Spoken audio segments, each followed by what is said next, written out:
Opinion Mo. Isang oras na programa na magbibigay daan sa mga samot-saring opinyon, kuro-kuro, reaksyon, pananaw at komento ng taong bayan sa mga napapanahong issue. Opinion Mo. Makabuluhang panayam sa mga personalidad at mga eksperto na pinagmumula ng mga balita o sentro ng mga issue. Opinion Mo. Gagabay sa inyo na makabuo ng naaangkop na pananaw sa mga pangyayari sa loob at labas ng bansa. Opinion Mo.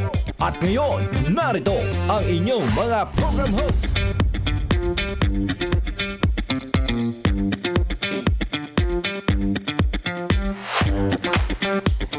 Isang napakagandang hapon sa muli sa ating mga tagapanood. Ayan, mga avid viewer, avid listener, lalo-lalo na kung nakikinig lang sila dahil may iba silang ginagawa. Ayan, good afternoon din sa inyo lahat sa mapanig kayo ng mundo. Ha, mga kapartner, mapa Pilipinas, mapa Asia, Middle East, well, Middle East is Asia, and Europa, mga Amerika, Australia, saan man kayong panig nga ng mundo. Good afternoon from the Philippines. At eto na nga ang inyong programang Opinion Mo, kung saan ang inyong mga kuro-kuro, mga reaksyon, mga opinion, mga suggestions, comments sa iba't ibang topic na ating tatalakayin na bawat episode ng programa. Ayan, bibigyan namin yan ng panahon, nabasahin namin dito, ere namin ano yung mga hinaing nyo sa buhay. I mean, yung reaksyon nyo sa ating topic na palagi ay binibigay naman natin, no, sa inyo na para isa siyang chance na marinig din ng iba ang inyong mga komento sa ating topic. Ayan, wait lang, naguluhan ako bigla ng sinabi ko. Anyway, mga kapartner, eto na nga, it's Wednesday, March 5, 2025. So, eto na nga, at bago tayo bago ko ibigay ang ating magiging topic ngayong hapon na ito, dapat kalabitin nyo nga muna ang inyong mga kasamahan, ha, dyan, kung saan man kayo sa bahay, sa work, yan, friends, family ninyo, ha. Hindi pwede na hindi nyo na-send ang link ng programa sa 20 mga kakilala nyo, mga kapamilya nyo, ha. Kasi nga, kailangan natin na marami ang makapanood sa ating programa, maraming mag-subscribe, maraming mag-follow, ayan, maraming magbigay ng stars. Joke lang. Ayan ha, mga kapartner, dapat 20 na mga 20 katao ang bibigyan nyo ng link ng ating programa at mapa-follow nyo sa DZAR 1026 SMNI Radio. Ito na nga sa ating FB page, DZAR 1026 SMNI Radio, at sa ating YouTube, DZAR 1026. Naka-live stream yan. Lahat dyan mga programa ng SMNI News at ng DZAR 1026 SMNI Radio. At eto na nga, ano nga ba magiging topic natin ngayong hapon na ito? Punto de Vista ng Bayan. Ayan, kayo ba, mga kapartner, pabor ba kayo na magkaroon ng regulator social media, ha, sa bansa? Kasi nga, di ba, I think na-raise kasi to na topic natin kasi parang a few days ago, sinabi ng Presidential Communications Office of PCO, no, na nangangailangan ang bansa ng isang regulatory body na tutugon, no, sa pang-aabuso, disinformation sa mga social media platforms. Sa isang press conference nung Monday, March 3, binigyan diin ni PCO Undersecretary para sa Press Officer Claire Castro yung napapanahon na nga daw yung pangangailangan para sa isang hiwalay na ahensyang may tungkulin na yung tututukan niya lang talaga is yung social media, kung ano yung, diba, kasi nga nauson daw yung trolls, sabi nila, ayan, and parang yung magiging role niya gaya ng MTRCB, kasi diba ang MTRCB sila yung nag-check if ang isang film or TV series, for example, PG ba, child-friendly ba, which is yung G, tapos SPG ba, parang ganon. So gusto nila may ganon din sa social media. Kasi napakalawak ng social media kung iisipin mo compared sa ang tawag na to sa mga TV programs lang, no? Doon sa social media, napakaraming taong gumagamit niyan. So, Gusto nila na may tututok dito kasi nga daw, marami na daw ang lumalaganap ng mga fake news, lalo-lalo na, most basically, kaya ito na-raise up kasi yung mga fake news daw against sa government. And yung sinasabi nga daw, mga trolls, ayan, kasi nga, di ba, parang napapansin ngayon ng mga netizen na lahat ng mga post ng government is naka-laughing emoji. Sinabi na nga, trolls yun eh. Diba? Sinabi nga na trolls yun. And minsan nga, si FPRRD, nasabihan pa ng PCO na parang anong tawag yung exact na tawag niya doon? Parang, kumbaga, hindi siya verbatim na ganito ang tinawag ha. I can't remember exactly yung word na ginamit. Pero parang ang sinabi is parang malaking fake machine, kumbaga, si FPR. Kasi nga marami daw. So, eto, nagkapatong-patong na lahat ng mga issue, kaya na-raise up yung sinasabi na baka pwedeng may regulatory body para sa social media. So, ipinahayag din ni PCO Undersecretary Claire Castro yung posibilidad ng pagkikipagtulungan sa Kongreso upang makapasa or makagawa nga ng kaukulang batas. And we can remember, di ba, noong I think it was February, na may 40 vloggers na ipinatawag sa TRICOM. Ito yung committees ng Kamara, 3 committee ng Kamara, parang pinatawag yung 40 vloggers. Mostly is mga Duterte pro vloggers. Kaya kasi daw, tatalakay nila yung fake news and misinformation. Paano daw tutugunan? Kaso 3 lang yung sa 40 vloggers na inimbita, 3 lang yung dumalo, I think, di ba? And kasali na yung si Professor at Political Analyst Malutequia. Doon yan, explain ano yung fake news, mga ganyan.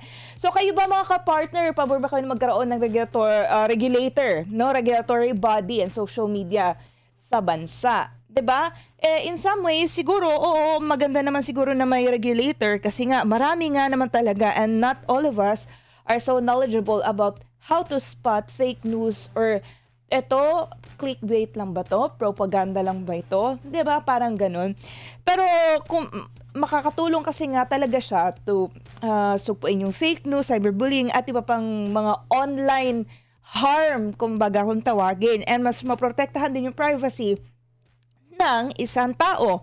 And may iwasin yung paggalat ng mapanirang impormasyon na maaaring magdulot ng kaguluhan sa ating bansa.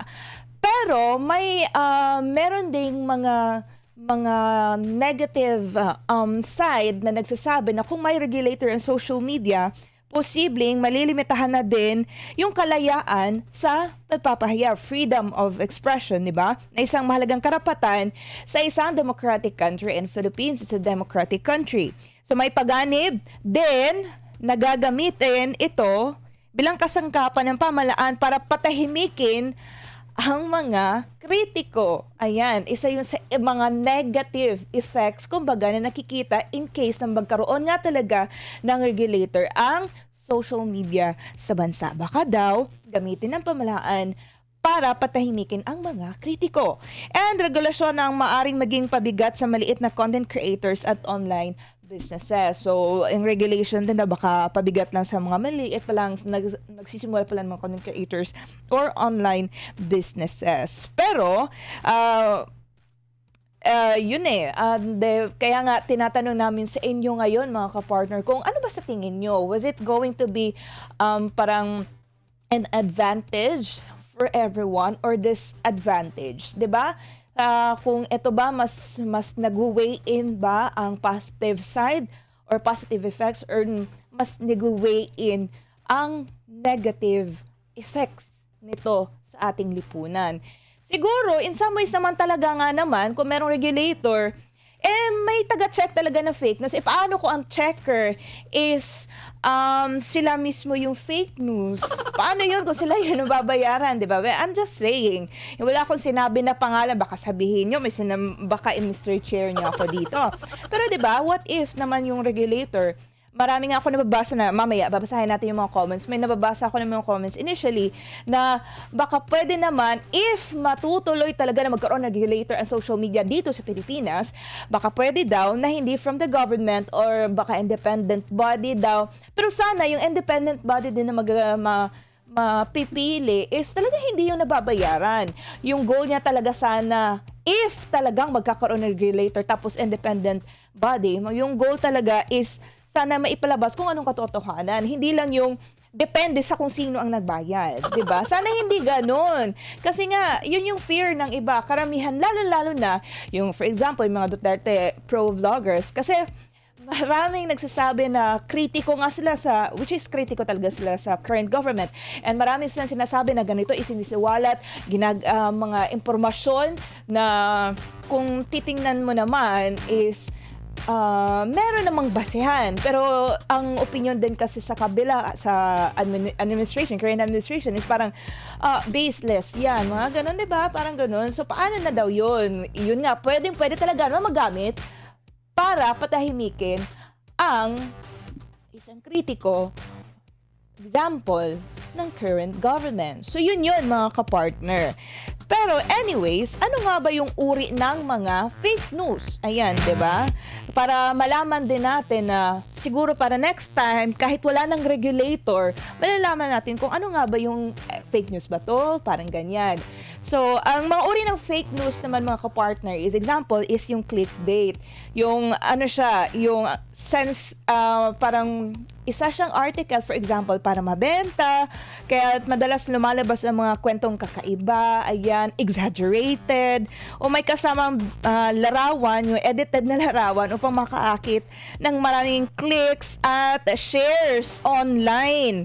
So, clickbait pala tawag niyan mga kapartner. Ang clickbait ay mga kwentong sinadyang gawing kapansin-pansin upang makaakit ng mas maraming bisita, for example, sa isang website at pataasin ang kita mula sa mga ads. Madalas na isinasakripisyo ang katotohanan at kawastuhan. Parang, I think, parang yung clickbait, diba? Parang yung mga balita na yung mga details na parang exaggerated naman to, parang ganun. Try natin, if maka-encounter tayo ng ganyan na uri ng balita, for example, try natin na mag-check sa iba. Baka nga kasi example yan ng clickbait and it might be na fake news yan. And number 2, propaganda. Ito yun, mas marami itong gumagamit ng propaganda now. Propaganda is yung tumutukoy sa mga mali o baluktot ng balita na isinulat upang linangin ang publiko at itaguyod ang isang pampulitikang agenda o may kinikilingang pananaw. Diba? Parang for example, isang personality, ayan, parang sinisiraan, lahat na lang, parang lahat ng mali sa isang article, parang sa isang article, lahat ng mali, parang inilista na lahat. Propaganda yan. Pero in reality naman, maraming mga tao na nakakaalam na hindi ganyan ang gano'n na tao. Parang sinisiraan na ba yung isang tao? Example niya ng propaganda, mga kapartner. Minsan din daw, parang nagiging fake news na kung mapanlin lang yung pamagat ng article. Example din yan sa mga fake news na parang hindi naman siya masyadong fake news daw talaga, pero ang style is parang para din maraming mag-click ng article na yon, kaya medyo mapanlin lang yung mga pamagat na pagka-structure ng pagkagawa ng pamagat. And may iba din na satire, no, or parody, may ilang peking balita na ginagawa para sa entertainment at hindi para manlinlang. Ang satirical stories ay gumagamit ng katatawanan, pang-iinsulto, pagmamalabis o panggawing biro ang mga balita o sikat na personalidad. Hindi ito layunin langin ng mga tao dahil hindi ito dapat seryosohin. May nalalaman naman ako na mga tawag nito, mga satire na mga Facebook pages, for example, may nilalagay naman sila sa gilid. Pero isa din yan, hindi dapat maniwala sa mga ganyan kasi nga isa din siya sa uri ng fake news. Actually, mga kaparta, ang parang ang technique lang talaga na sabihin na, baka fake news to check, dapat yung topic na yun, i-research nyo ulit, tingnan nyo sa ibang sites kung meron bang ganitong uri ng post, at kung ang nagpo-post naman ay hindi sikat sa pagiging fake news. Ayan. O, 'di ba? Yung website na yun is credible. Parang meron talaga silang parang kilala sila sa pagsisiwala talaga ng katotohanan, kung na-post doon, it could be talaga na, yes, that's true, parang ganon, 'di ba? Parang isa na yun sa batayan mo. Dapat talaga hindi din, hindi ka maniwala.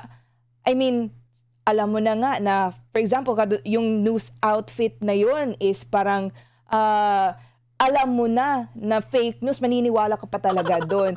Pero still, kailangan nyo talaga na mag-research with regards to that topic. For example, sinasabi na itong si ganito, land grabber siya, parang ganon. Mag-research ka, totoo ba talaga na, for sure, meron talaga yung lalabas naman talaga. Dapat research lang talaga. Hindi maniniwala lang sa isang source. In short, kumbaga, 'di ba? Parang ganon yung bottom line. And sometimes nga, may iba nga ako nababasa ng mga comments, sometimes nga daw, pwedeng hindi na lang maniwala sa kung ano man ang meron sa social media. Kasi marami talaga ngayon, mga propaganda lang, mostly. Lalo-lalo na ngayong paparating na yung eleksyon, di ba? Sa Mayo na. Ganon. Naglilipa na talaga yung mga propaganda na yan. Parang ganon lang. Sana, yung tip nga nila, baka pwede na as much as possible, huwag kang maniwala sa kung ano man ang nakikita mo sa social media, mga kapartner. Doon ka na lang nga sa mga sources, kung gusto mo mang malaman, magkaroon ng mga news updates na legit talaga or totoo, dapat doon ka sa sources na alam mo talaga na eto yung credibility nila, parang ganun, di ba? Meron silang credibility talaga na nagsasabi ng totoo. Gaya ng SM na, charge lang. Di ba? Parang ganun mga partner. Hindi, parang dinaan ko lang siya sa joke, pero yun talaga dapat ang gawin natin. Maganda na hindi tayo agad-agad naniniwala talaga sa kung ano mang nababasa at nakikita natin sa social media platforms, mga kapartner. At dahil dyan, eto na nga, ano nga ba ulit yung ating topic ngayong hapon na ito? Todibista ng Bayan.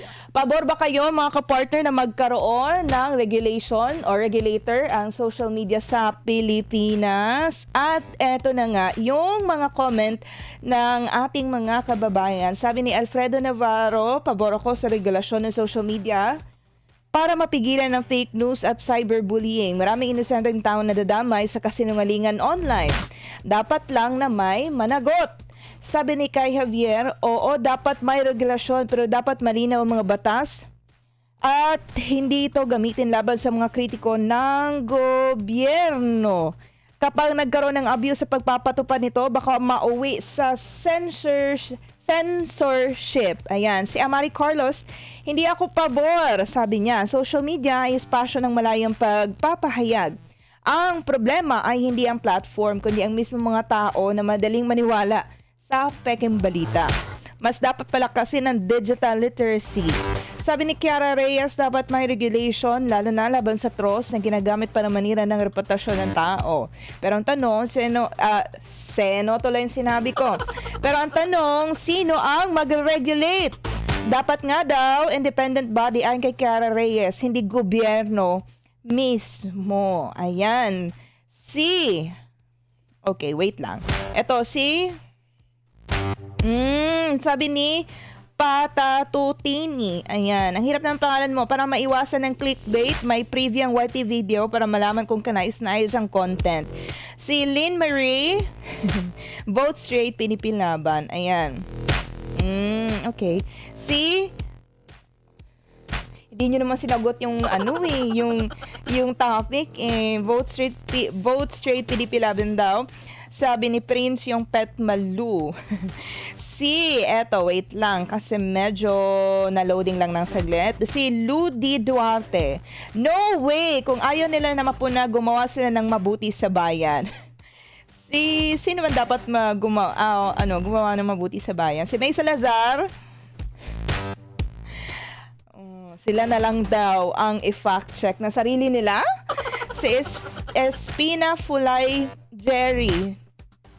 No need for that. Kung ayaw nila masaktan o tamaan ng mga salita at pagpuna ng mali, huwag na silang gumamit ng SOCMED. Masakit kasi sa kanila, nakikita nila na ayaw na ng majority ng Pilipino ang pamamalakad ng kasalukuyang administrasyon. Ayaw nila yung tanggapin na disgusto ng Pinoy sa kanila. Si Chris Ann de la Cruz, Ang daming problema ng administrasyon ngayon. Bakit hindi unahan ang problema ang pangangailangan ng mga Pilipino?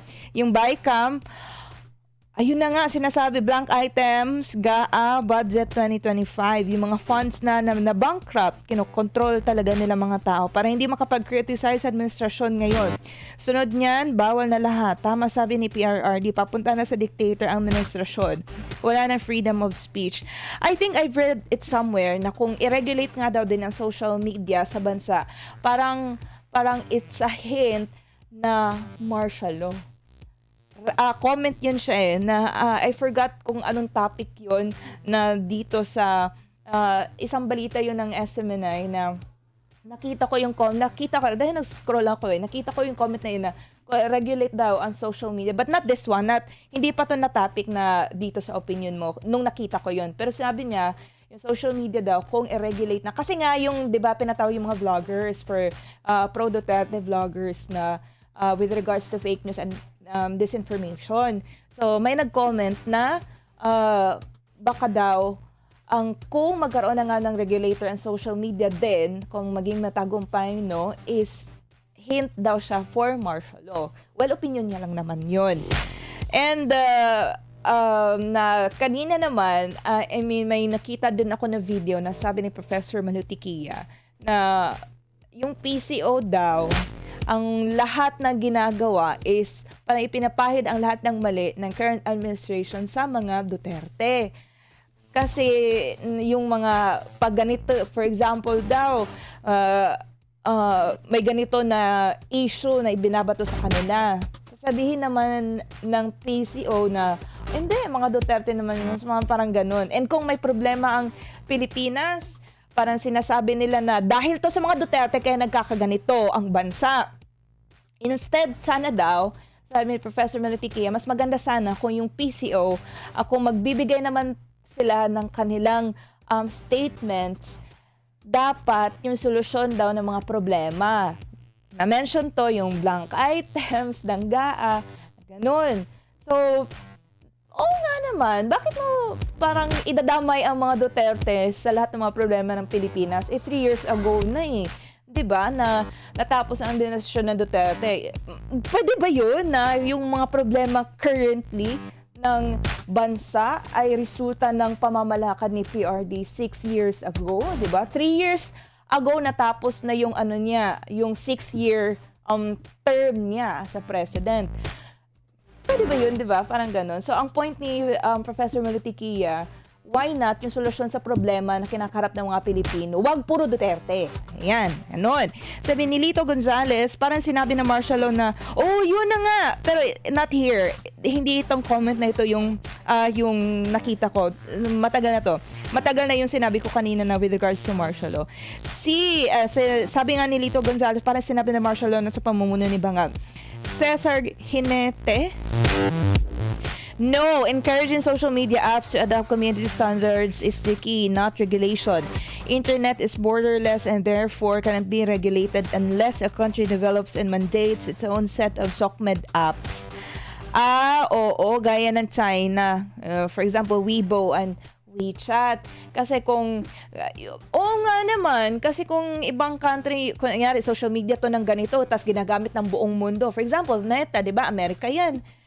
Kung malawak kasi talaga yung marami, bilyon-bilyon mga tao gumagamit ng Facebook, American country from American app naman siya, 'di ba? Social media app. So parang hindi mo talaga din siya masasabi na ma-regulate mo din. Tama, may point naman siya sinabi. Pero kung gusto niyo daw na i-regulate talaga ang social media ng mga tao, dapat exclusive na social media. For example, Pilipinas, gumawa ng social media na ganito, exclusive. So yun daw, for sure ma-regulate mo. Which is my point, si Cesar Hinete. Si Nihaya Malako Haji Oso, parang nabili na Bangag. Ano daw? Parang nabili. Na daw yung taong bayan. Lahat gagawin nila kahit may maapakan silang tao. Pero tandaan nyo, hindi yan magtatagal. Mawawala yan sa pwesto pa. I-impeach nila yan. Traidorin yung mga kasama niya. Siya na naman i-impeach nila. Si Kai Lopez, para mabana din kayo. Di daw bias ang SMNI. Halatang nga. Okay. Opinion naman ni Kai Lopez yan. Si Lifestyle Check for Crocs of the Philippines. Pag nagkaroon yan, diktador ang labas. Pag magkaroon daw ng regulator ng social media, diktador na daw ang labas ng government. Si Alan Nilo, puro na lang walang kakwenta-kwentang gustong ipasa ng mga congressman. Ayaw nilang malantad, mga ginagawa nilang kabulasugan. Kung yung ekonomiya at mga sobra-sobrang import at agriculture, taas ang presyo at trabaho ang atupagin. Diba?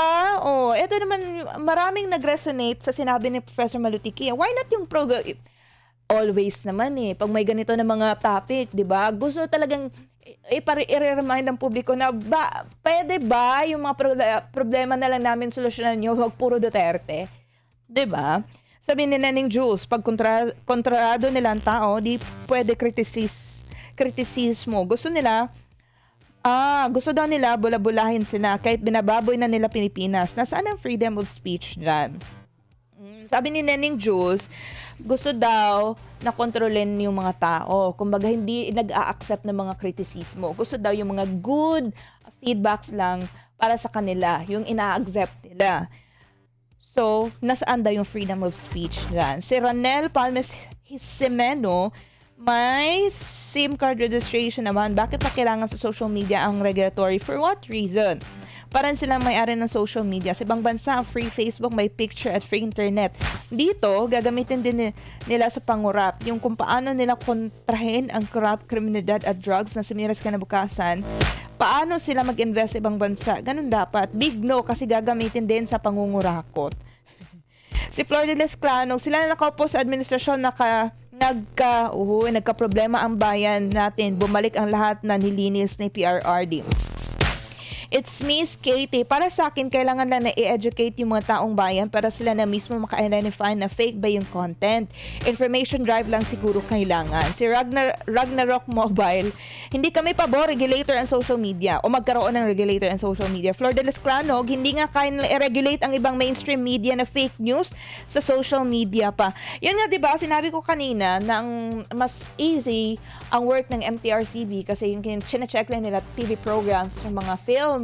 Yung social media, kung may regulator in social media, lalo na nga, may point yung isang commentator nag-comment sa atin kanina na hindi naman yan sa atin, hindi naman sariling Pinas yung ginagamit na natin na social media. Paano daw ma-regulate?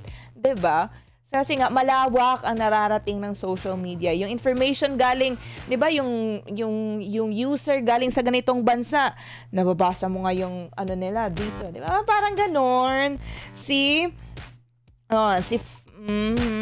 Sunny Romano, hindi ako pabor sa regulation dahil ngayon lang naman naglabasan ang troll dahil ang taga-gobyerno mismo ang gumawa ng mga trolls. Oo nga, di ba? Naging uso nga yung trolls dahil sa kanila. Sabi ni may texter tayo, ang huling number niya is 220. Hindi ako pabor kasi makapera naman ang mga congressman kung kukontrolin nila. Dapat atupagin nila magpa-drug test si BBM. At Romualdez daw, kasama lahat ng mga lingkod bayan. Sabi ni Dodong Mativo. Ayan, Hindi ako pabor na magkaroon ng regulator in social media. From Kidapawan City, Makilala, Cable 9. Ayan, 016 ang last ng kanyang number. And sabi nito ng ating texter na 060 ang last ng kanyang number. Pakikumustahin natin sa Comelec kung kailan sisirain ang invalid ballots. Sabi ni YouTube Epoy. Ayan.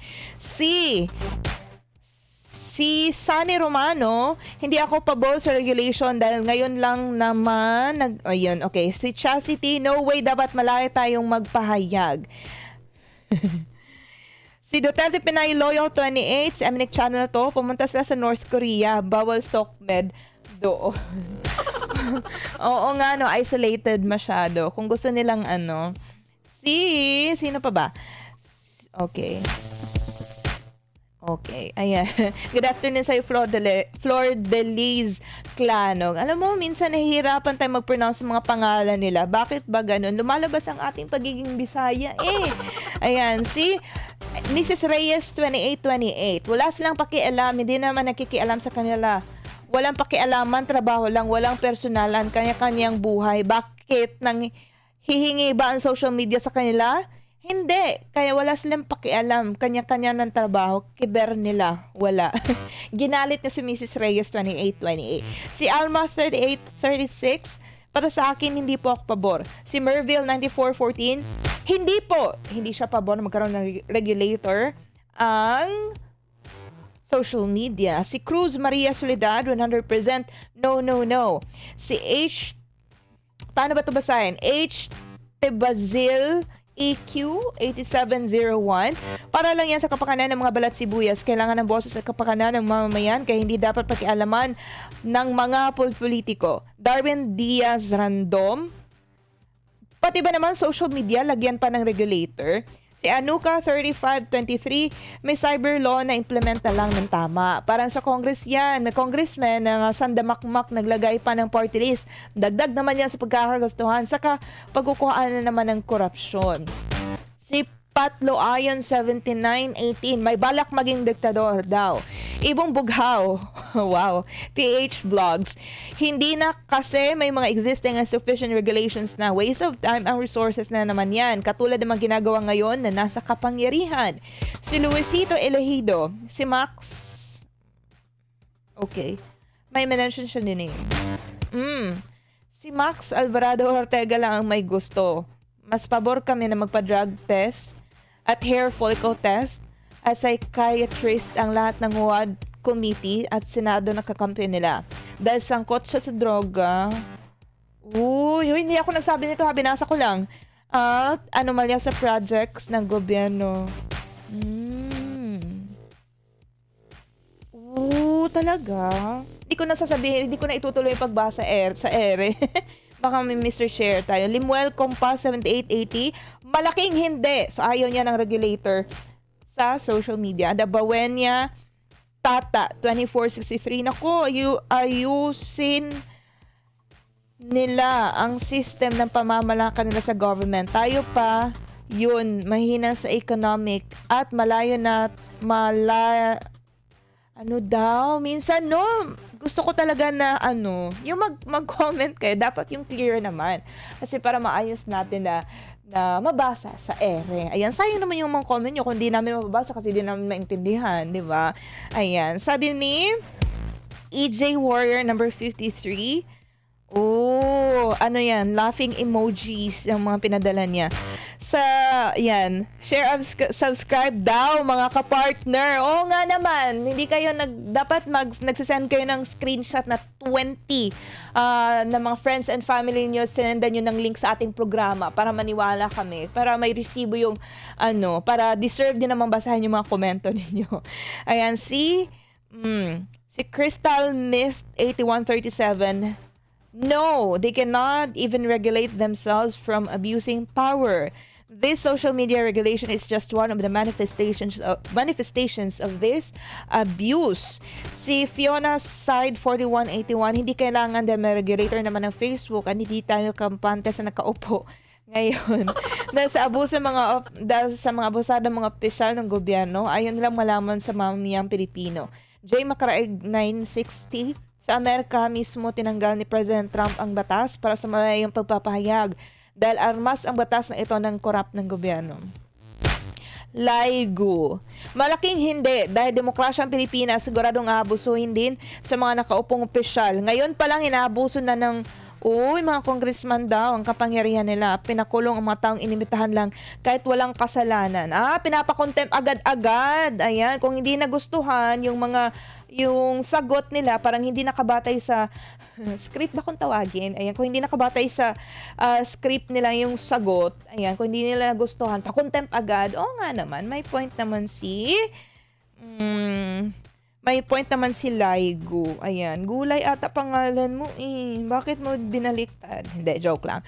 Si Plantito Escobar TV 1970, hindi kailangan Okay, hindi kailangan. Marami na tayong batas patungkol dyan. Si Nina Angel, hindi po ako pabor. Depende sa post kung makatulong at may matutunan kang maganda. Si Mabel Maxilom Dilan, hindi kami pabor. Ba't napunta ka sa bitay sa mga korap? Si Jeron Lee, ayan, good afternoon sa'yo. Si April Okias, good afternoon. Si April Okias pala is watching live from Rabat, Morocco, North Africa. Si Yongs 5014, no, we are a free country as long as hindi defamation ang content. For public servants, we have all right to voice out our concerns. Ray Doran 9838, be careful with the word regulation because corrupted people can use it to protect or promote their individual personal interests and not for the majority. No to social media regulation. Ayan, Okay, Celebrado Hilario. Kung hindi lang daw, actually, hindi ko na lang babasahin sa ere yung message comment ni Librado Hilario kasi medyo may sinabi siya ditong kasi nga daw kung hindi yung current administration, baka pwede pa daw yung regulation na gagawin. Pero kasi nga daw gagamitin lang opinion niya naman, gagamitin lang daw ng current administration ang regulatory body para patahimikin yung mga kritiko sa kanila. Si Perlito Pables, solid team SMNI, solid Maisog, solid team Suka, solid team Duterte, solid DDS, vote straight Duterte slate PDP laban for Senator. Ayan, natatang twister ako sa solid, mga kapartner. Dito, wait lang, meron din tayong iba pang mga komento. Sabi ni Obedio 7583, abusuhin daw nila yan. Gagawa sila ng batas na magsusupi sa freedom of expression. Gagamitin ng mga politiko yan para patahimikin lahat ng di sang-ayon sa kanila. Ayaw nila ng pinupuna sila. Ang mga politiko dyan na balat sibuyas, dapat magbalat buhaya na lang kayo since pinili nyo maging politiko. Dapat handa kayo sa kritisismo ng taong bayan kasi taong bayan ang nagpapasahod sa inyo. Ayan. Totoo nga naman. Si Mel 868, hindi, dahil nagmumukhang fact-checkers na gaya sa Facebook lang yan. At malamang, ang hawak din dyan, pag nagkataon, ayan, pag nagkataon daw, ayan, baka, yung nababayaran lang daw ng fact-checkers ang hawak. Si Ram Laurel 6390, no, because it will only benefit the crooks daw sa government. We are a democratic country, not authoritarian or dictatorial state. Si Yongs 5014, no! We are a free country. Sabi ni Acer Abra, ayan, hindi kami payag dahil sila nga na nasa gobyerno, numero 1 sinungaling. Ang purpose naman talaga ng regulatory body ng SOCMED, kuno na yan, ay para i-suppress ang kalayaan natin magpahayag kasi alam nila na nabubulabog sila sa social media at nakikita yung mga ginagawa nilang panloloko sa taong bayan. Si Omer Oscar Elminario, dumarami ang mga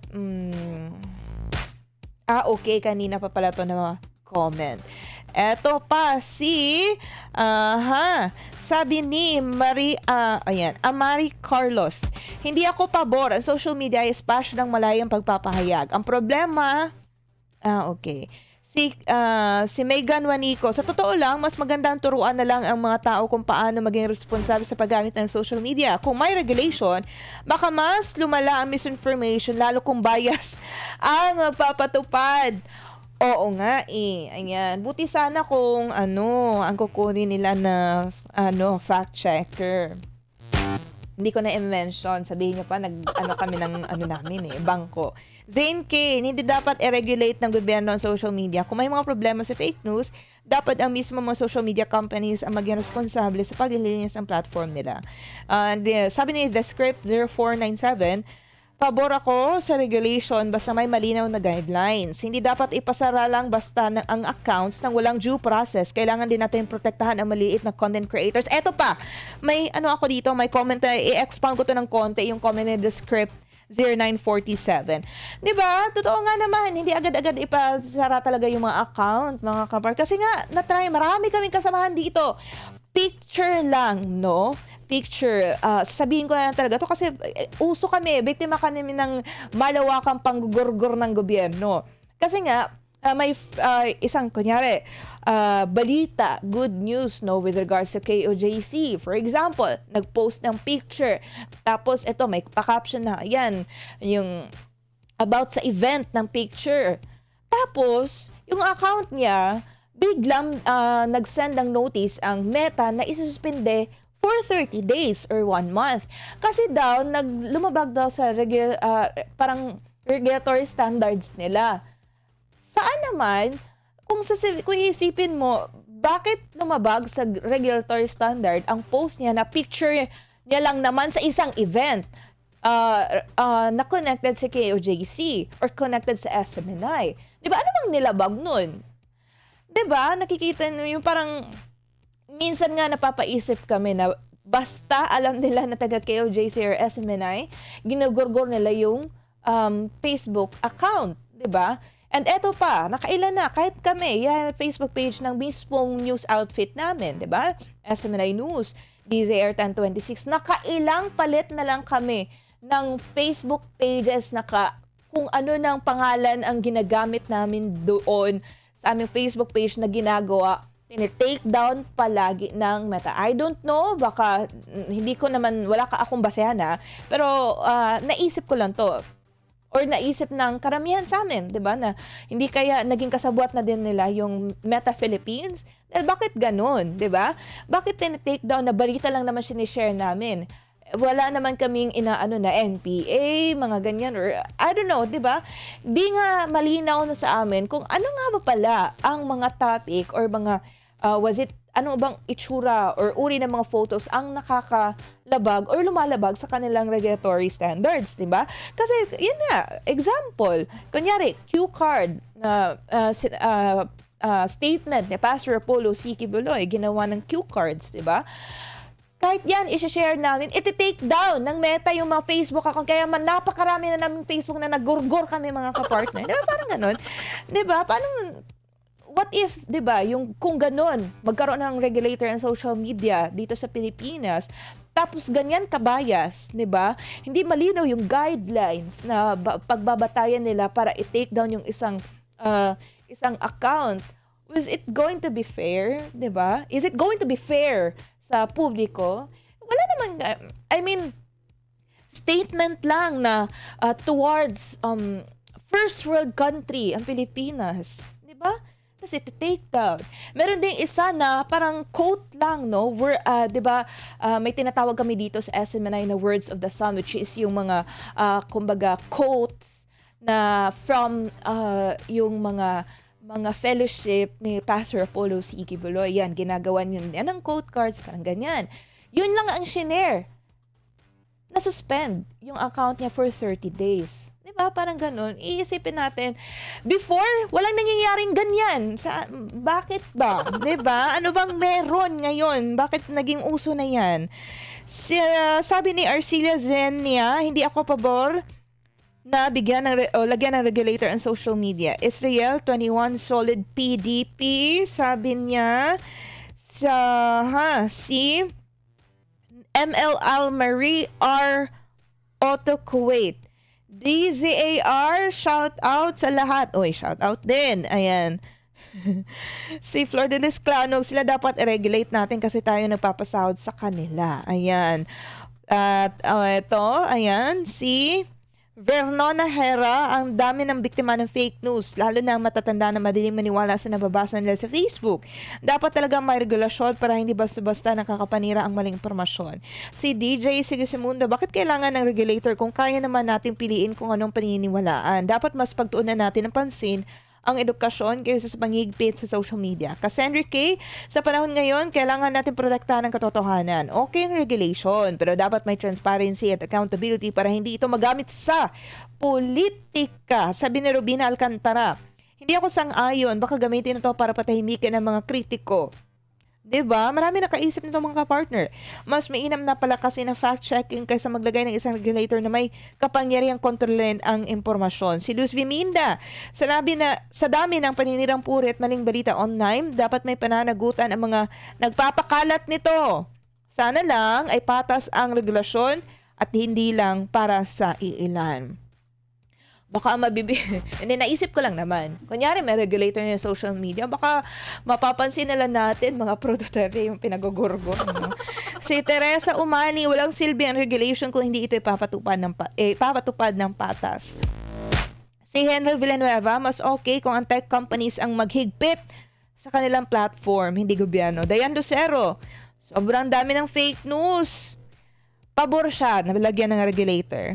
Regner Calzada, sa halip na regulation, dapat palakasin ng cybercrime laws para mahuli ang mga nagpapakalat ng kasinungalingan. Regina Marquez, dapat i-regulate ang trolls na ginagamit sa paninira sa social media. Naku!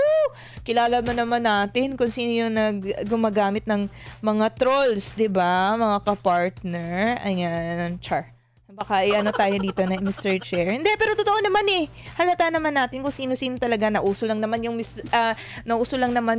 mga trolls nung diba? Last election. Si Angela from Bacolod, kung may regulation, sana hindi lang ito laban sa fake news, kundi pati sa data privacy. Napakaraming gumagamit ng personal na impormasyon ng tao nang walang pahintulot. Si Joshua ng Bohol, napakadelikado ng regulasyon. Kung hindi malinaw ang parameters nito, paano kung gamitin ito laban sa posisyon? Dapat ang tunay na problema ang tututukan. Disinformation at edukasyon sa media literacy. Ayan. Ayan, yan. Duterte Pinay Loyal 28, si Eminic Channel to ng Beijing, China. Ayan, sabi niya, vote PDP laban straight. Yan, yung siyam daw na senatorial candidates na ini-endorso ni Pangulong Rodrigo Duterte, Jimmy Bondoc, Senator Bato de la Rosa, Senator Bongo, Attorney J.V. Hindo, Attorney Raul Ambino, Attorney Vic Rodriguez, Philip Salvador, sino pa ba? Marcoleta! Oo, ayan. Si Sagi Party's Representative Rodante Marcoleta. Pastor Apollo C. Kibuloy. Si Arcilia Zenea. Sa social media lang kami at SMNI lang kami nakakarinig ng tamang impormasyon. Yung mga bangag lang daw. Hoy, sino yan? Hindi ko yan kilala. Mga na-regulate ang social media. Ayan. Uy, thank you so much ha, na nakikita nyo talaga ng SMNI naman for truth. We stand sa aming tagline na truth that matters. Bahala na kayo, bahala na dyang iba dyan na naging kritiko sa SMNI. Kasi we stand for the truth naman. Makikita naman yan, lalabas at lalabas ang katotohanan. And makikita nyo talaga, it may be not now, agad-agad, no? But maybe, a little later, di ba, ma-realize yun ng SMNI lang pala talaga nagsasabi ng totoo, mga kapartner. Dahil yan yung ipinunla sa aming isipan, sa aming mga puso ni Pastor Apollo C. Kibuloy. I'm not siguro sasabihin nyo, I'm campaigning for Pastor Apollo C. Kibuloy. Nakaboller pa nga ako dito eh. Pero, I'm just saying that, no? Kasi, yan yung in-inculcate ng aming butihing pastor, no? Which is running for senatorial candidate this May 2025 elections. Yung, ganun talaga. Honest and only the truth. Diba? Nothing else.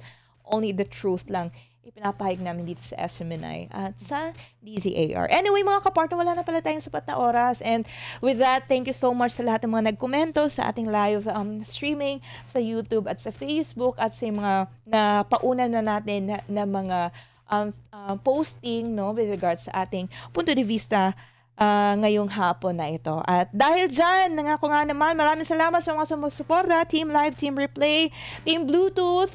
Ayan, and sa muli, maraming salamat sa inyong mga pagtangkilik sa ating programang Opinion Mo, Mondays to Fridays, 5 p.m. to 6 p.m. Ayan, ako yung nakasama ngayong hapon na ito.